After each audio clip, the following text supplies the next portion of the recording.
আমাদের মধ্যে অলির ভ্রান্ত ধারণা ঢুকাই দিছে। এই ভারতীয় উপমহাদেশে আমাদের মধ্যে বেলায়েতের অলির কিছু ভ্রান্ত ধারণা ঢুকাই দেওয়া আছে। হ্যাঁ, মানে অলি মানে বিশেষ কিছু ব্যক্তি, খালি ধরেন পুরা বাংলাদেশের মধ্যে হয়তো 20-30 জন, আর বাকি মানুষ যত চেষ্টা করবে করুক, অলি হওয়া সম্ভব না। ওই কয়জনে খালি। আচ্ছা, আপনাদের মধ্যে আল্লাহর অলি কে কে আছেন দেখি একটু, কয়জন আছেন? তো হাত তোলে না, দেখি হাত তোলেন তো কারা কারা আল্লাহর অলি। অনেকে হয় নাই এখনো, দেখছেন অনেকে দূরে আছে। জি, আল্লাহ পাক কোরআনে কারিমে সূরা আল বাকারার 257 নম্বর আয়াত, আল্লাহ পাক ঘোষণা দিবেন, আল্লাহু ওয়ালিয়ুল্লাযীনা আমানু, জমিনে যত ইমানদার আছে সকল ইমানদার আমার ওয়ালি। সকল ইমানদার আল্লাহর বন্ধু, আল্লাহর ওয়ালি। ওলিরা জানে না তারা যে ওলি, এবার স্বীকারও করে না। আল্লাহ কয় এইখানে যতজন বসে আছে সবাই আমার কি ওলি, আমার বন্ধু। কিন্তু বন্ধুরা কয় না না, খবরদার, আমি কিন্তু বন্ধু না। বন্ধু স্বীকার করে না। এর কারণ কি জানেন? এরও কারণ আছে।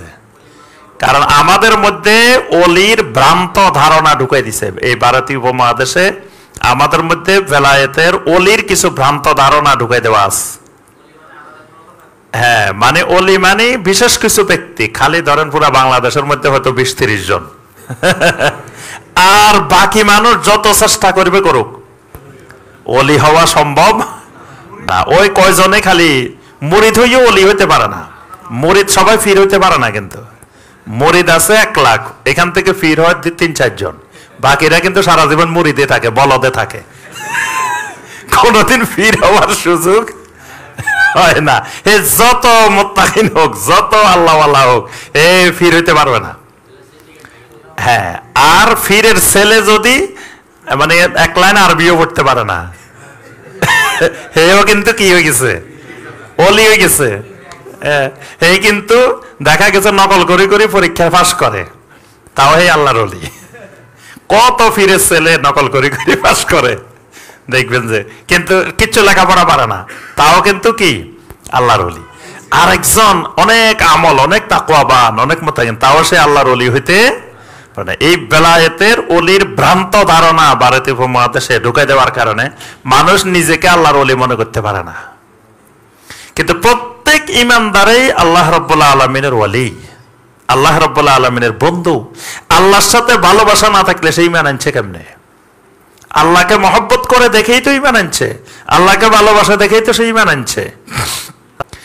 ইন্নামা ওয়ালিয়্যুকুমুল্লাহু ওয়া রাসূলুহু ওয়াল মুমিনুন, তোমাদের ওলি হলো আল্লাহ, তার রাসূল, অন্য মুমিনেরা। তাহলে আল্লাহও বান্দার ওলি হতে পারে, বন্ধু হতে পারে, আবার বান্দাও আল্লাহর কি হতে পারে, বন্ধু হতে পারে, ওলি হতে পারে। এটার নাম হলো বেলায়েত।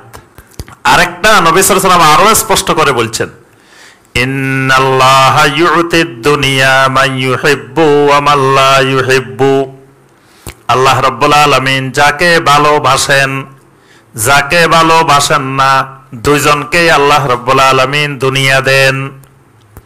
দুনিয়ার টাকা পয়সা, সম্পদ, ক্ষমতা, রাজত্ব, এগুলা আল্লাহ যাকে ভালোবাসেন তাকেও দেন, যাকে ভালোবাসেন না তাকেও দেন। ওয়ালাকিন লা ইউতিল ঈমান ইল্লা লিমান আহাব্বা, ঈমানটা শুধুমাত্র তাদেরকে দেন যাদেরকে আল্লাহ রাব্বুল আলামিন মহব্বত করেন। সুবহানাল্লাহ। ঈমান পাওয়া মানে আল্লাহ পাক তাকে ভালোবাসেন, এটা ঈমানটা আল্লাহর মহব্বতের দলিল।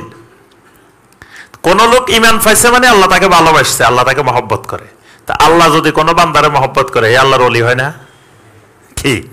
তা আল্লাহ যাকে ঈমান দেন তার অর্থ তাকে আল্লাহ মহব্বত করেন, ভালোবাসেন, সে আল্লাহর ভালোবাসার মানুষ, তাহলে সে আল্লাহ সুবহানাহু ওয়া তাআলার ওলি।